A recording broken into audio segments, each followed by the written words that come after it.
So we're now going to head out over the catwalk to the dish to test out some of the cabling we'll use for the transmit. Over the catwalk?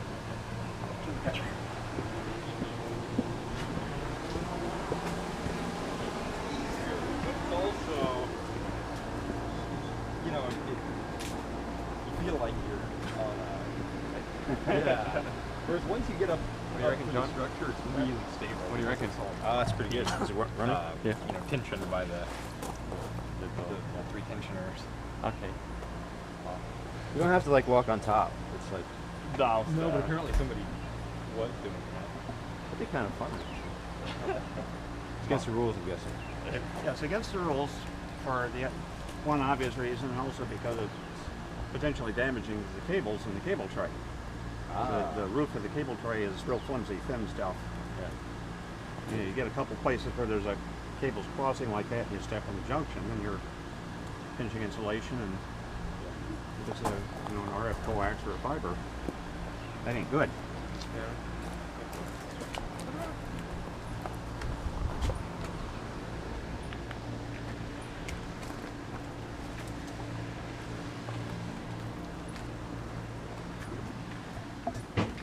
When you get to the upper landing, wait for me. Which landing? The upper I'll landing? be a little behind. Okay. The upper landing, which is... you mean all the way at the end of the catwalk, right? Mm-hmm. Okay. Can't get lost.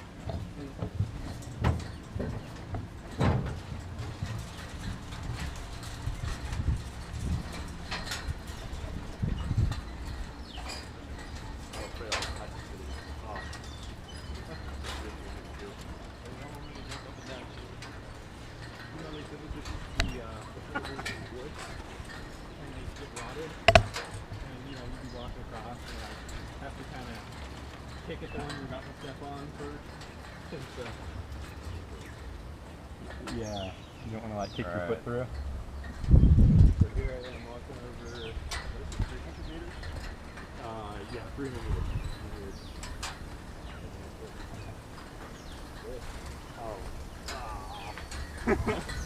I'm really up there.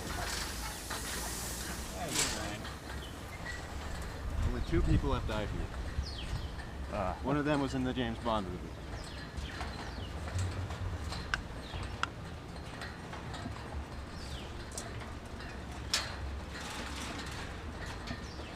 I probably will walk back. I really cannot do the height. It's fine. It's fine. Not gonna do it? I'm very uphill height. It's fine. Oh, okay. Thank you. Okay, thank you. See you later. I'll see you later. I'll take a photo. So much. Do we need to have someone collect him? Oh, no worries. I'll just walk around. Okay, or if you want, when you get down, there's a telephone on the side of that building. Okay. And if that's working, call 211. No worries. I will just take a photo somewhere. Okay. Thank you. I'm sorry. Okay, we'll take it easy. Okay. It's small.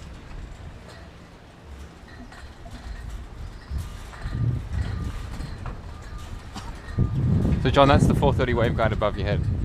Yeah? Yeah. All it says is the 430 waveguide. That only has 1 dB. John? Yeah.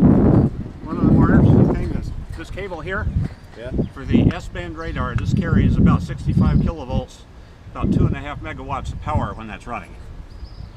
That's the DC cable. Yeah. Okay. It's astonishing to me that you can get that much power through that slim a cable. CW.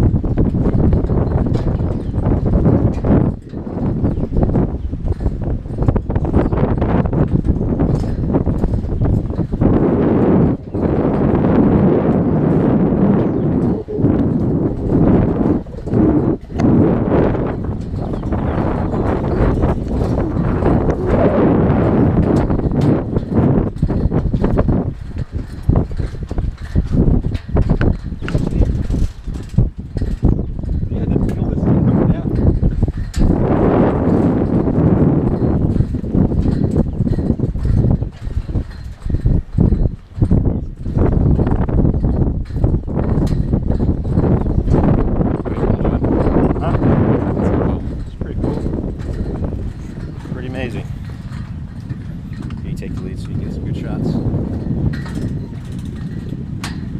bad we couldn't take the cable car out, because once you leave, you're committed. Well, we're all here on work now, so we can potentially take it down. Yeah, that's true. Dana, can we take the cable car back down now that we're all doing honest work? Probably so. Nobody else needs to share it. Although now that I hear why they don't let tourists use the cable car, makes me a little less incentivized to do it. 11 feet or meters or whatever they said wasn't too bad, surely. There's the dome. What is it, a Gregorian dome we call it? Yep. I think that's where we're going inside here in a second.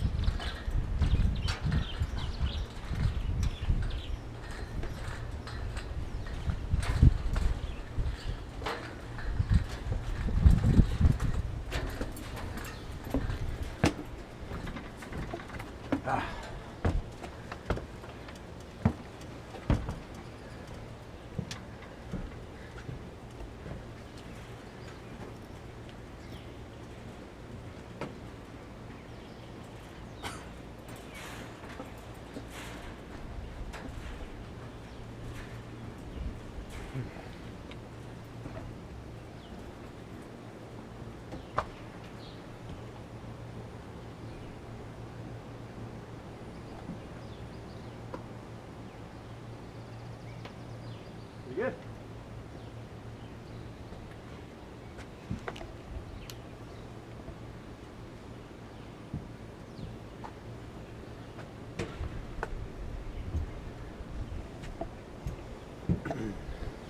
So Phil was saying that these attachments here on the cables are used to damp the oscillations, Yes. and they're made of lead? Wind. Oh, they're made of lead, yes.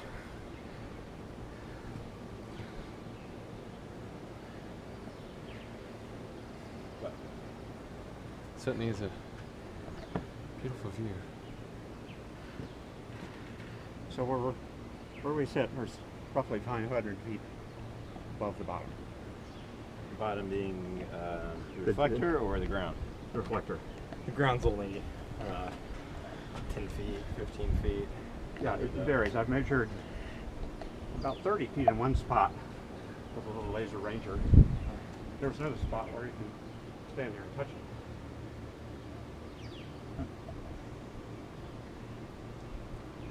Well, okay. Onwards? Ready to proceed?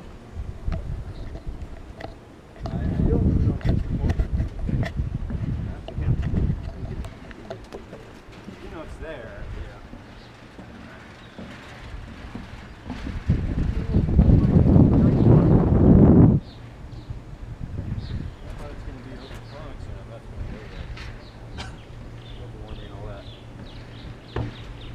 Well, what worries me is that somebody's going to put the drain plug on the Internet of Things.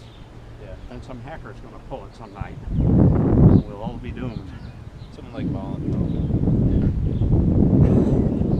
Yeah, you're a candidate. High on the list there. I'm not.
You take the camera?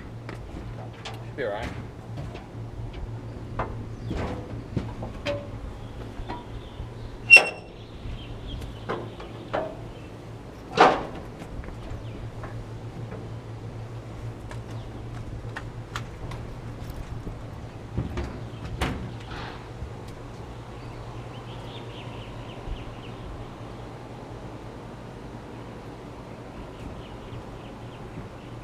So Dana, this is the central pivot point. This is the central pivot point. Mm-hmm. And this is really, I think, more about a place for cables to go down through and so forth than it is a bearing in the technical sense. And it also contains a rotary joint for the 430 megahertz waveguide. I think the centering is basically defined out there along the circular rail.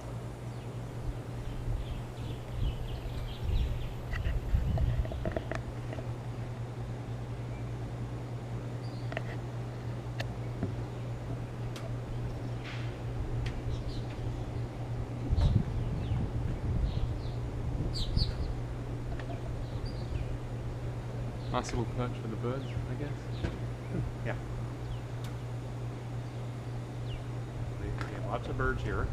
I have never seen a lizard up here. To my surprise. You'd think they'd come up the cables. No squirrels around here, I suppose. Hmm? No squirrels around here, I suppose. Seems to me I may have seen some over in San Juan, but not in this area. And this lone cable up here, Which cable? this one. Well, that was The black. to be honest, I have no idea. Maybe we've got some things instrumented out there with strain gauges or something. That might be it. Okay.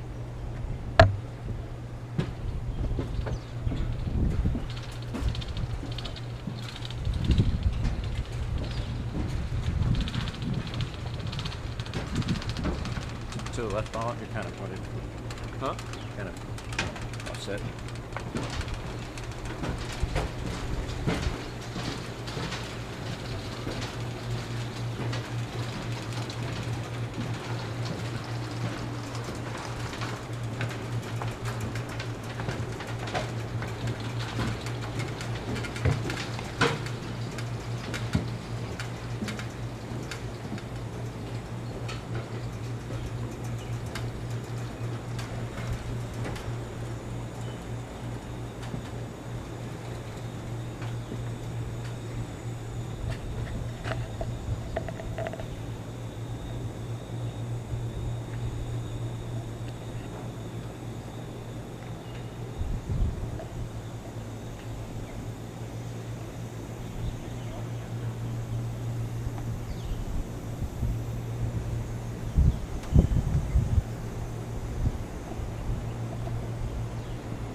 That way is safe.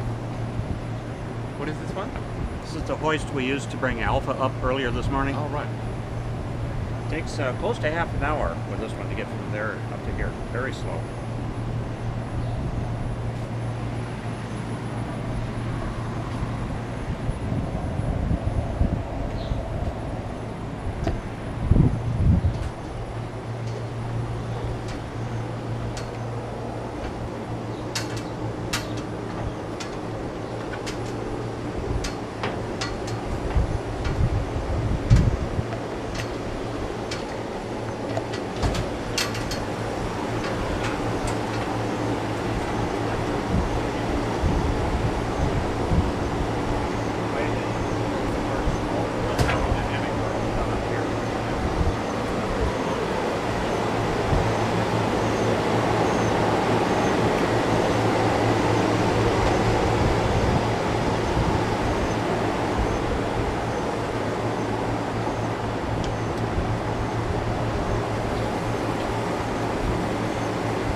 What do you reckon? Pretty cool. Amazing view. Okay. So let's set my backpack down in here and get that. Oh, start the man lighter down below so I want to get that warming up too. Okay. We're looking what's from. This is the transmitter floor.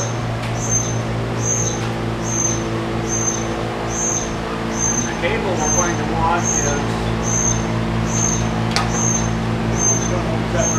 No, yeah, probably is. Okay.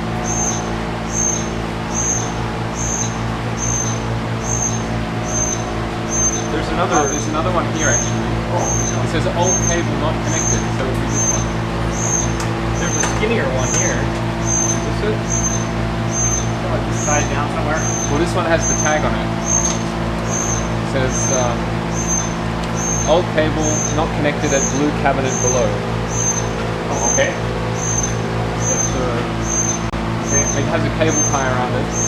Yeah, I'm going to borrow another down below then. So first thing I'm going to try to do is identify the two cables down below.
What you're seeing is the end of the quadruple hybrid, the 3DB hybrid that has been removed, so we can get full power even with only one Hoisting. Okay. Yeah, so the other part is just if I remember it. Okay. What I was looking at was now the other, what that looks like there. To do it with a waveguide extension, it would be kind of rough because we'd have to raise it far enough to really knock the light drive. That would be real heavy. But, yeah,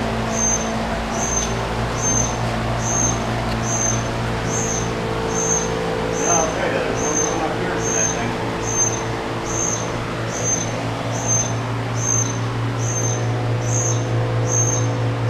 Alright, hey. Do you hear anything from Germany about the availability of a longer cable? I believe they're going to put 2 additional ones in that are between 3 to 4 meters each. Okay, great. So hopefully that'll also include a connector. Yeah, I think 3 meters will do fine. If you go from there, easily find its way down to the floor. Room to spare. Okay.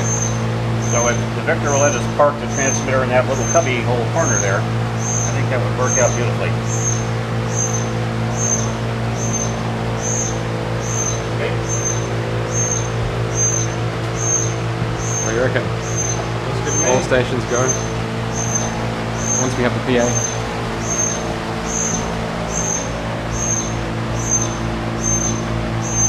So that says 3.25 dB loss on that one. Okay. But that looks like it goes. Tracing that physically would not be much fun. So it would be really cool if we found another cable down there that looked the same and had a label carrying the same loss figure. Well, I mean, that's a little bit less loss than I was allowing. So You can see there's a bit of greenery over there.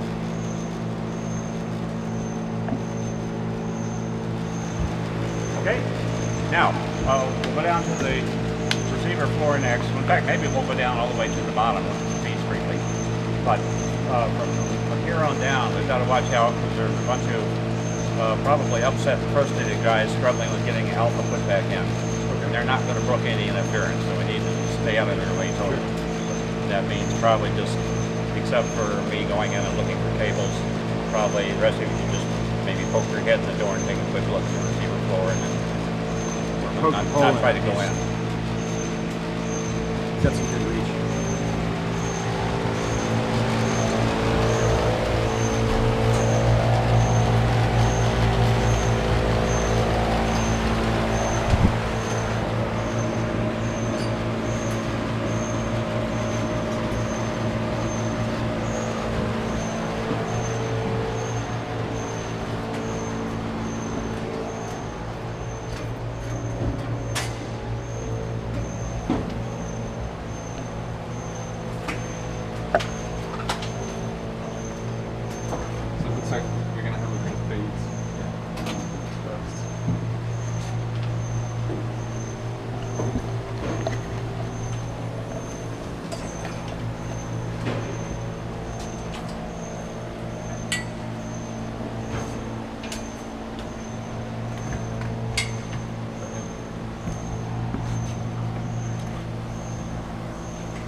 Transmit feed horn for our 1 megawatt S-band transmitter. This is what you'll be using too. Okay. And when it's running the full power, the thing needs water cooling, as does all the waveguide carrying that 1 megawatt of average power to keep it from getting too hot. This is a normal S-band receiver used for the radar, which does not go low enough in frequency for our purposes. So we will instead be using the next receiver over, which does go down low enough.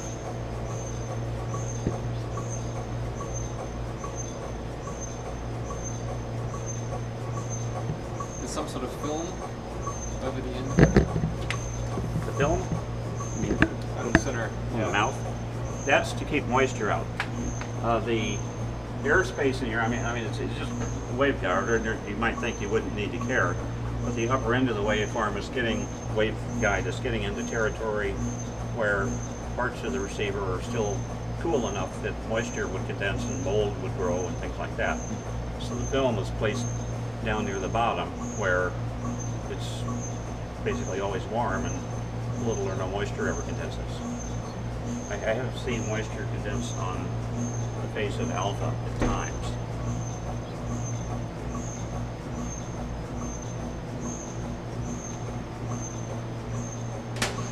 So when we transmit the shutter on that, Yeah. In fact, it will be striving very hard to carefully close the shutter on everything when we're transmitting. it's absolutely critical when you're transmitting a megawatt. When we're transmitting 500 watts, we don't know for sure if it's critical or not, but we don't want to take chances. Right. And there are little switches here to ensure that we're notified downstairs when they do fully close. There are little switches here I see that will notify us downstairs when they do fully close. I don't know to what extent the interlock system is accessible other than to the S-band transmitter itself. Okay. I mean, it's accessible in the sense that we can command that all the shutters closed, but whether we can read the status of them is another matter. Oh, I see.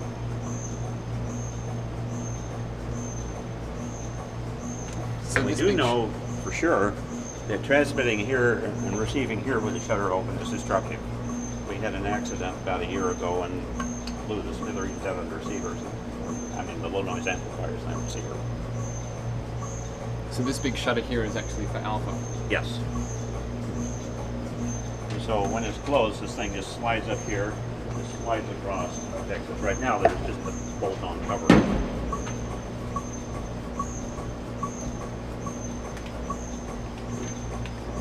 And that large aperture over there? Which one is that one?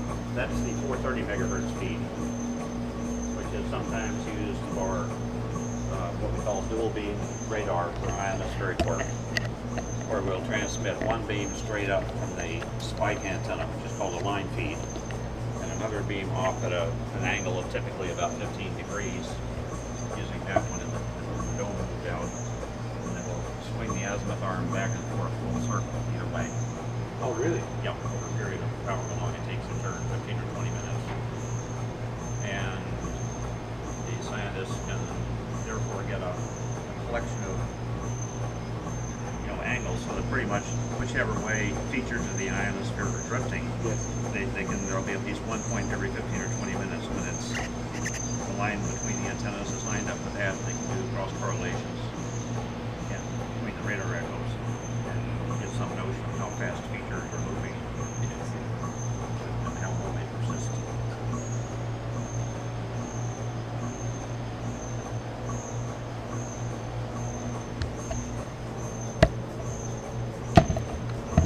And so we have one motor for the floor here, one over there.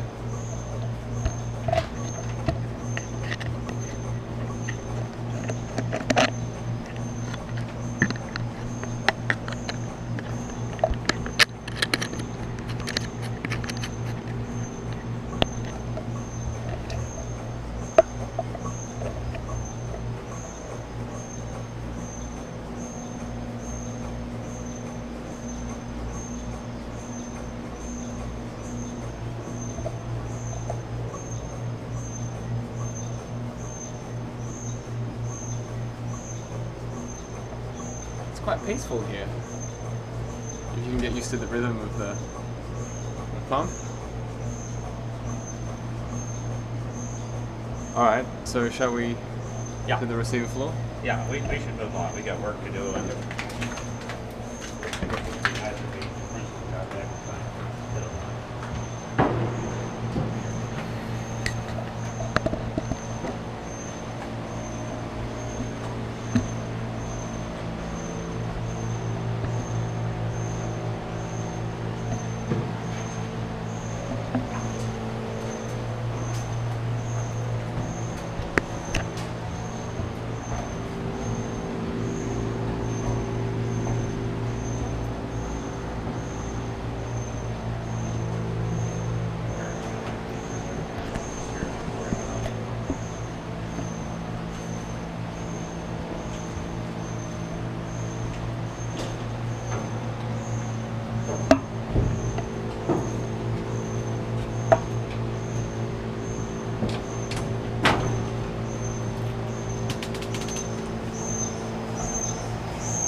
hello, anybody home?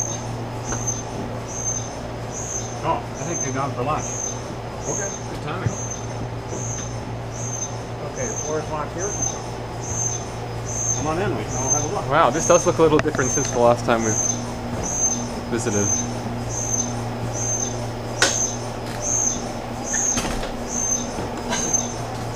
Okay, here's something we didn't cover the other day. About the receiver, and for John's benefit in particular audiences. This is what I like to think of as a prototypical receiver, except it's better than most because the interesting parts are out where you can see them all. This cylinder that goes all the way down to the floor is the dewar. It's on a vacuum dewar under high vacuum, roughly to the bottom of where it hits that flange. This is the refrigerator that cools the receivers. So the little cam here is driving a piston up and down. And what's not really visible here is that it's also operating valves that in a certain part of the piston motion, the valve's high pressure helium N at about 300 psi. It comes in at basically room temperature. And then about halfway around the stroke, the helium is valved back out, passes through the motor housing to help cool the motor, and goes out through another hose and back to the vacuum pump. It's all gaseous helium. We don't get nearly cold enough for liquid helium here. So we get down to about 15 Kelvin on a typical receiver. And then the The cylinder in which that piston moves bottoms out about here. There's a big flange on it, and that's the point that goes to about 15 Kelvin. And then that is bolted firmly to a copper plate that's like this, about this big around probably, maybe an eighth to a quarter of an inch thick. And then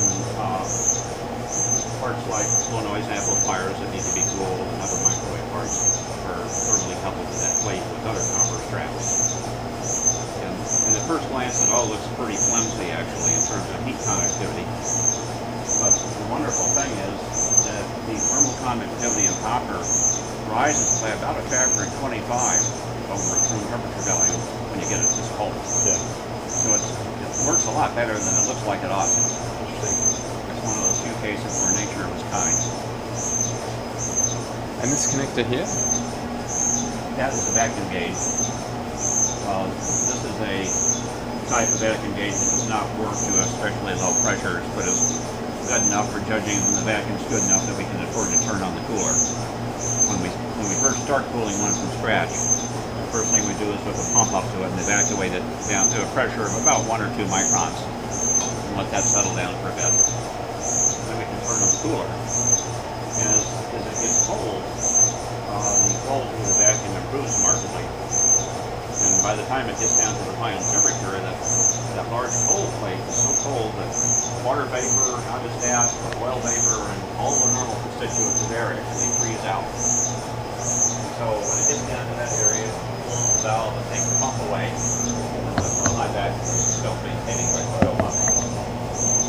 That's a really good vacuum.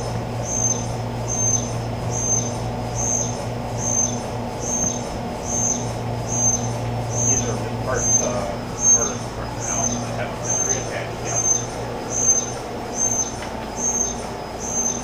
But you could fit another receiver here. Is that right? Yeah, ultimately there will be, except maybe we can, when we do that, we can take something else out too. Okay. For example, we have 2 C-band receivers, one covering 4 to 6 gigahertz and the other covering 6 to 8. We have downstairs a brand spanking new broadband receiver that covers 4 to 8 in one fell swoop. And it's actually a bit smaller and lighter than either one of our other C-band receivers. So when we get our ducks in a row and get that thing mounted and working, we'll make a marked improvement in the weight situation here, which is critical.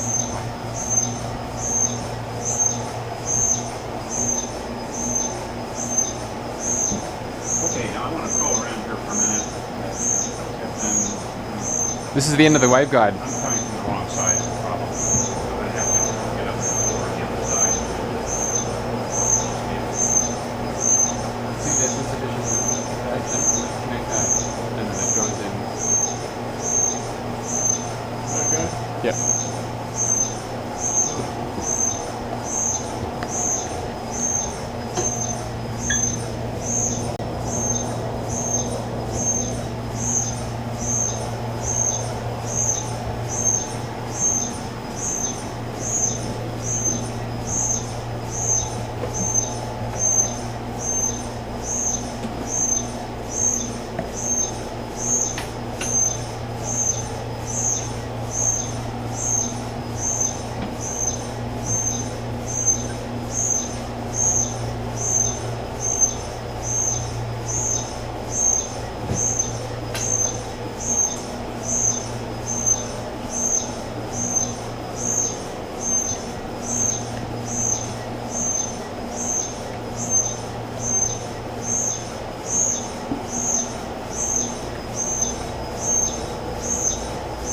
Any luck?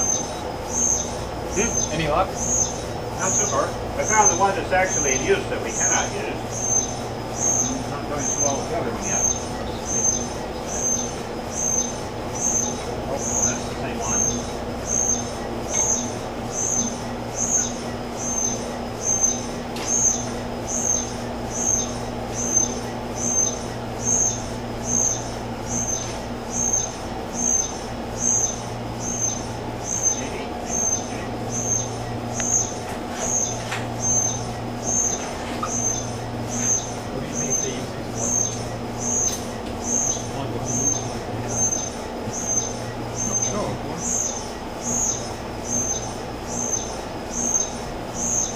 cable amongst the transmitter room, probably not connected. Probably the one we're looking for. Thank goodness it's tagged. Dana, what do they use these for up here? Those are microwave absorbers. They are used for calibrating receivers and calibrating the receiver calibrator. When we do an observation, one of the issues is that we are dealing with receiver noise at about 30 degrees Kelvin equivalent in power spectral density.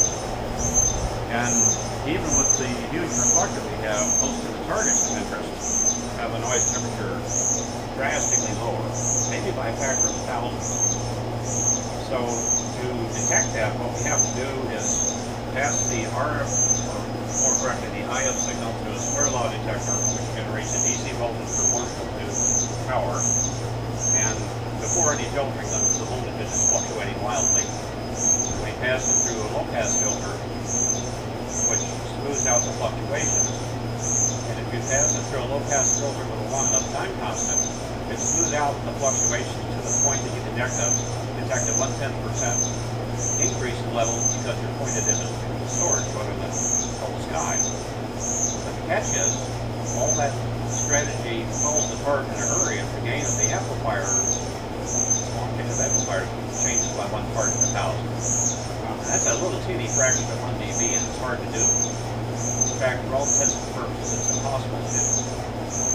So, a variety of schemes have evolved over the years for dealing with that. And the one we use is the so-called winking calibration signal. We inject the calibration signal with a known temperature equivalent right up front of the receivers as soon as it's back in after the horn. And bang it on and off. And that produces on top of the astronomical signal in this case it's a 25 Hertz square wave. This amplitude can be measured, and as long as the calibration source is known, it provides a good indication of the gain to the system and how it's fluctuating. So that's one of the methods that has been involved to deal with amplifier gain changes. But to make all this work, one of the things we have to know is pretty accurately what's the temperature equivalent added by the noise source when it's turned on. And to do that, we do a very fundamental grassroots sort of calculation. Whereas we get up before dawn, so that there's no sunlight or sun with radio noise hitting the platform and being scattered into the beam.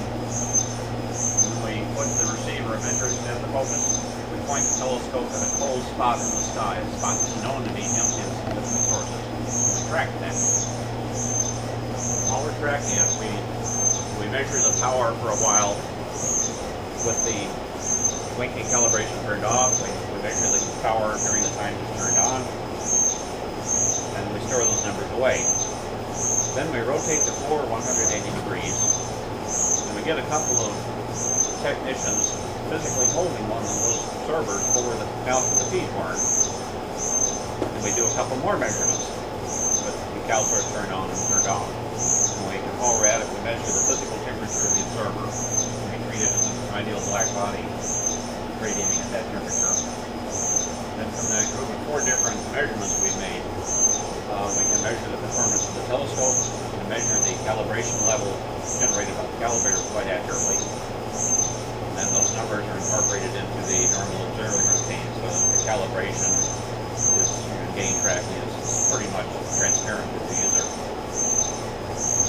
So it's an involved process. Nobody really likes to do that because the fundamental calibration. Because a couple of people have to get up real early and come in here before sunset to do all the measurements. And we integrate for quite some time so that during the phase of that absorber, a couple of people have to stand there holding it over the mouth of the horn, holding it as steady as they can for 15 or 20 minutes. Not very fun either. How often does that happen? Last time I was personally involved in one was a good couple of years ago. It doesn't get done very often. Mainly it gets done when the receiver is taken out of service, put back in service, or if anything has been done that we feel might affect the magnitude of the calibration, like if a cable was damaged and had to be replaced or something like that. So we'll have to go through that with Alpha again one of the days before long. Right. But right now there's still a great deal of attention that has to be given to just hooking stuff back up and making it work. You know, that maybe to the point of turning it on by the end of the day. I'm not sure it's very. Particularly, we've got some new guys that are involved in the process this time. Okay, you have to have my backpack with you? Right.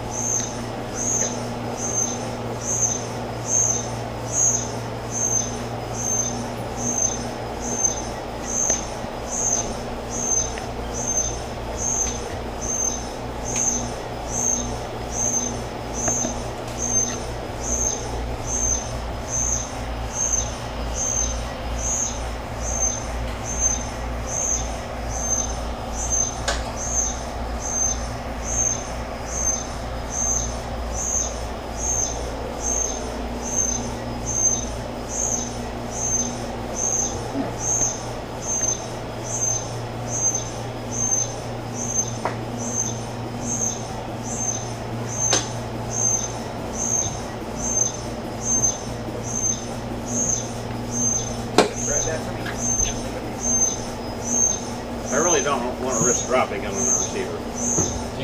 Do we need this at any stage? That's the instrument, yes.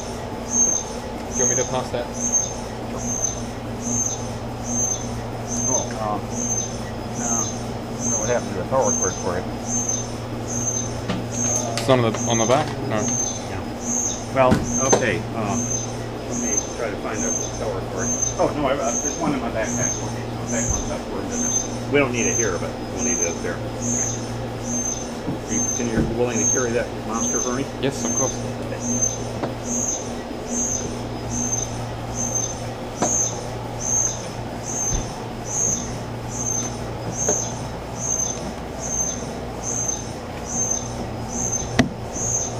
How's it looking so far? Somebody made a tactical error. They forgot to hook up all the cables there before they mounted this. Somebody's going to have a lot of fun looking at those cables now. Oh, there are quite a few there.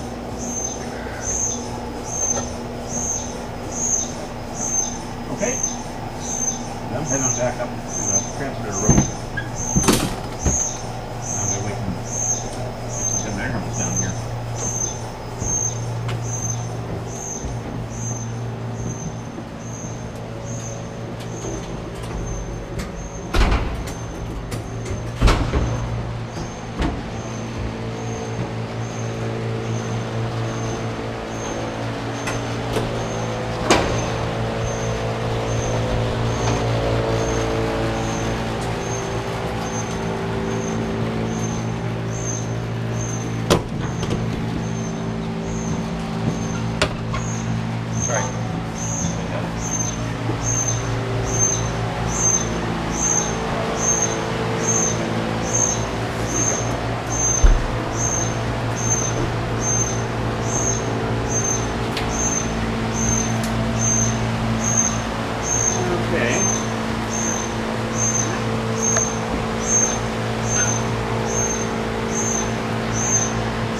It's break time.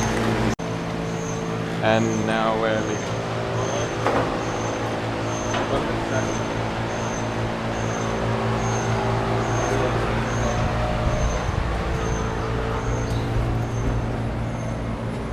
The weather's changed a little since we've been working away. It happens pretty quickly here.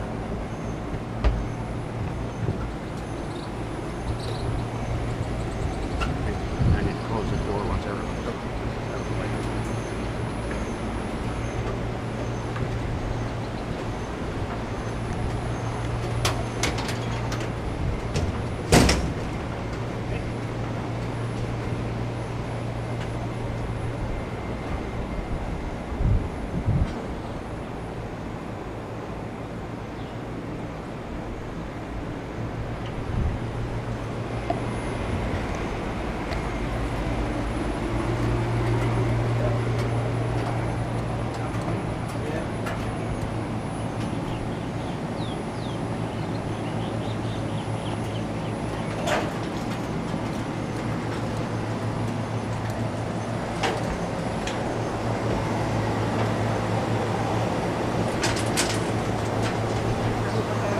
we were here.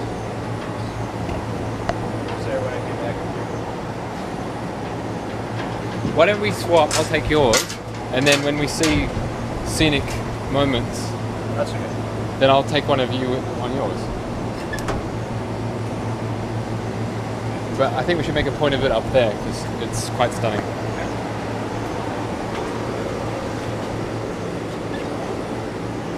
It's a good picture. This is helpful. Yeah. Except for your head. Can't imagine why. I never have any problem there.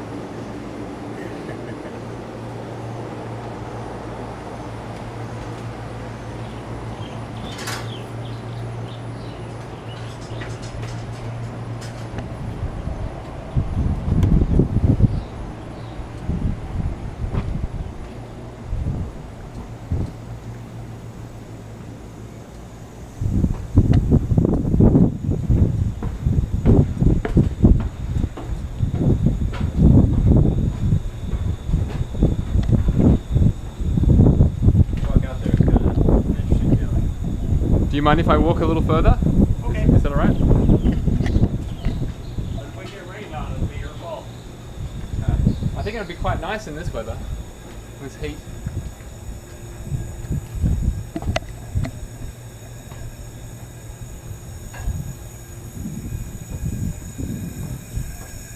Oh wow. Yeah. That's I feel exposed and suspended. that's exactly it. Don't you dare. I don't think you could make this thing shake when you try. Sounds like a challenge to me.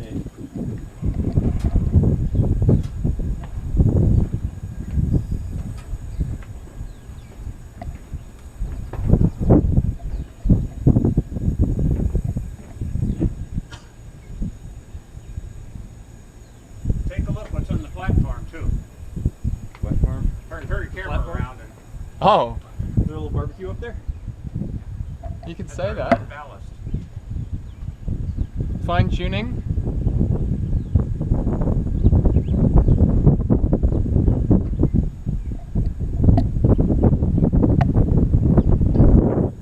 Approximately how much do you think?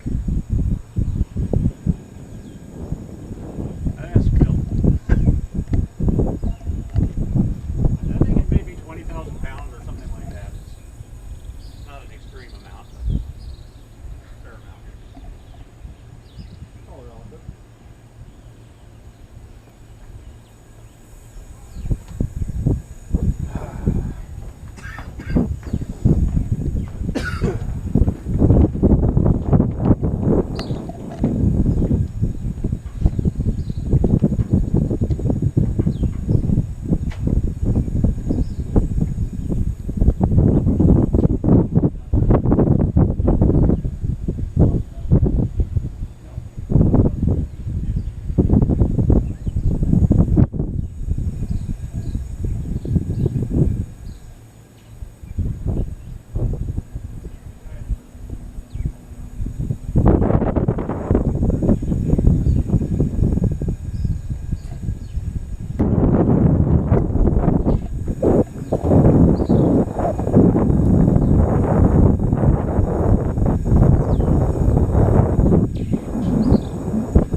option to monetize the videos, then I'll send the proceeds here. I don't know how big a donation that'll be. Afterward? Yeah, I want to talk to you about that camera. We'll get it. You got to take your big.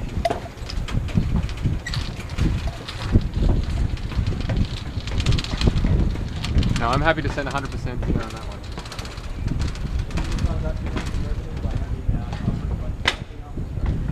What's a standard joke? They'll never consider it seriously, I'm sure. What's the Senate joke? The idea of selling bungee jumping opportunities off the platform. This has been proposed probably hundreds of times by various people. Well, we were discussing crowdfunding, and then at a certain point, with a certain donation amount, that would be one of the incentives of the reward. The observatory funding in general. You gotta offer some incentives, you know. Donate $5 grand, you get the bungee jump off of it. I've had one guy once offered me $1 for a tour up here, but he wasn't in a situation where he could do it, so it may have been an empty offer. I think it was raining over there. This one will be the uncut video. Unedited, unrated.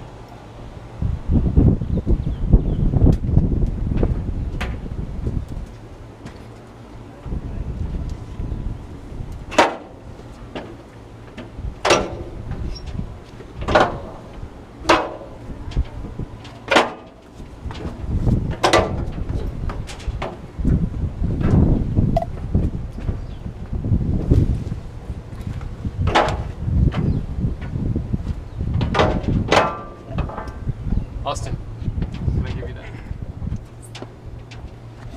You gotta stare right in his face as he comes up.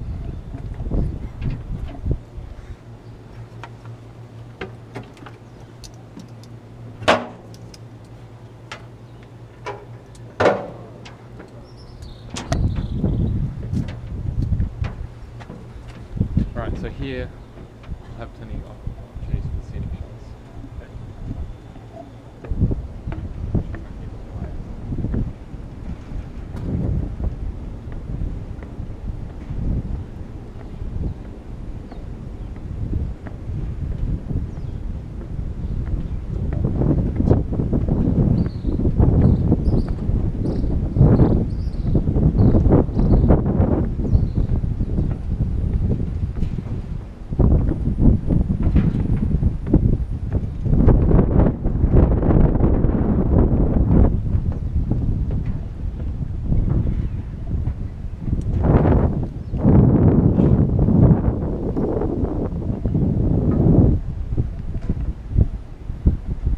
Smile!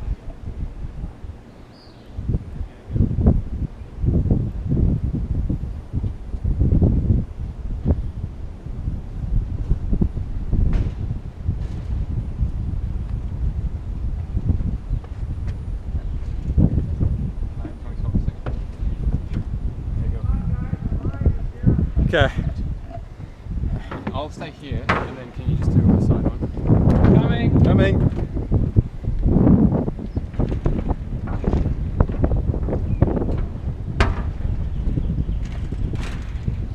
I'm gonna zoom in.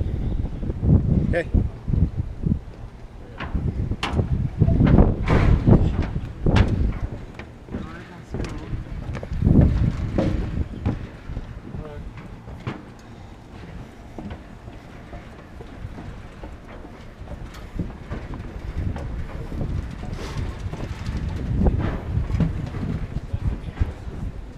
That was perfect timing. Yeah. I was afraid we were going to have to wait for it to come up and get rained on in the process. That stuff over there is approaching somewhat rapidly. Actually, I'll just So I guess.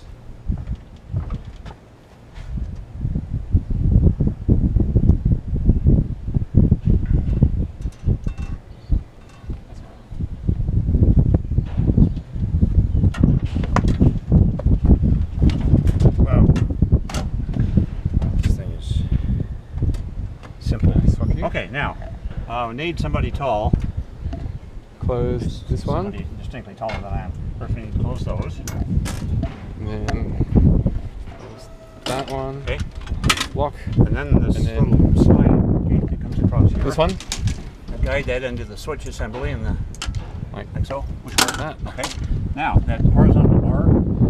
This one? Bring it, slide it toward us. Set it, no, you went too far. There's a, you set it on top of that so that it sits in that little saddle. And, okay. Now all the interlocks are supposedly satisfied. There we go. Whoa! That's right, it's your first time coming down on this, isn't it? It is, yes. I can make this one shake. Yeah, there we go.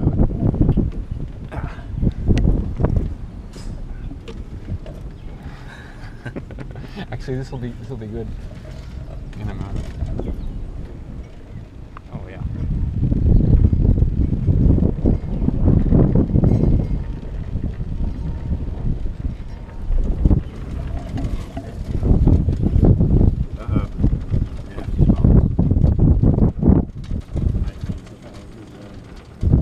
If I get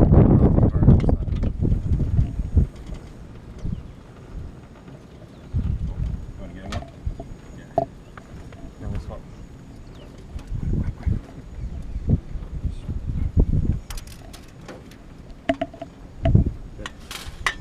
Sunny's off.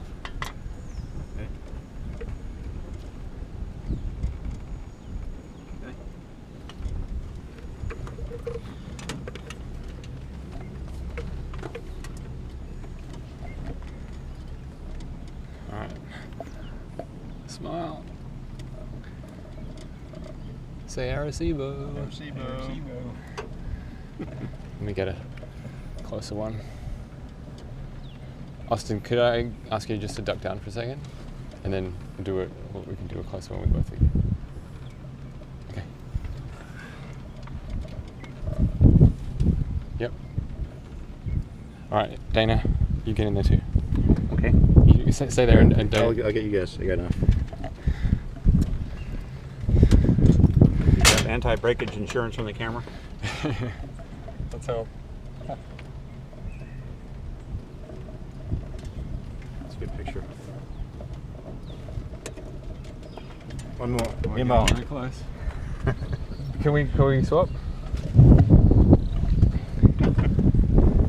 Are you squeezing here? We're going to be down if we cover all the combinations. You know. That's one.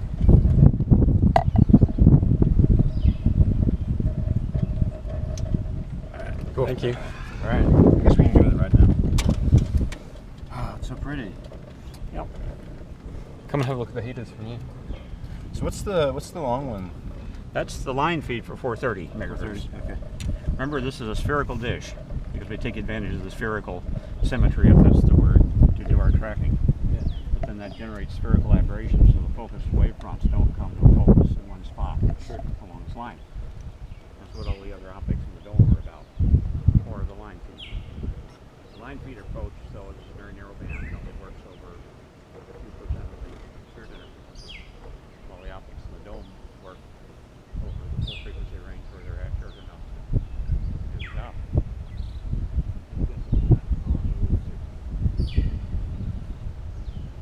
That's the thing they were fighting. Was it? Yeah. But then it fell on him after the whole thing blew up. Yeah. Well, everything. Like that, like went like exactly.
bar needs to come up over there.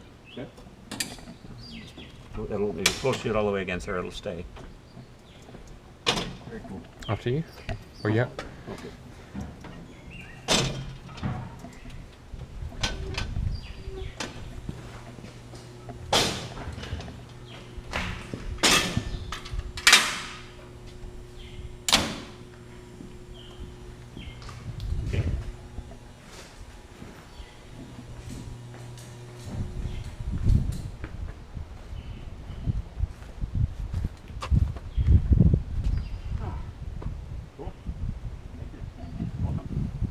Neat place, huh? Very.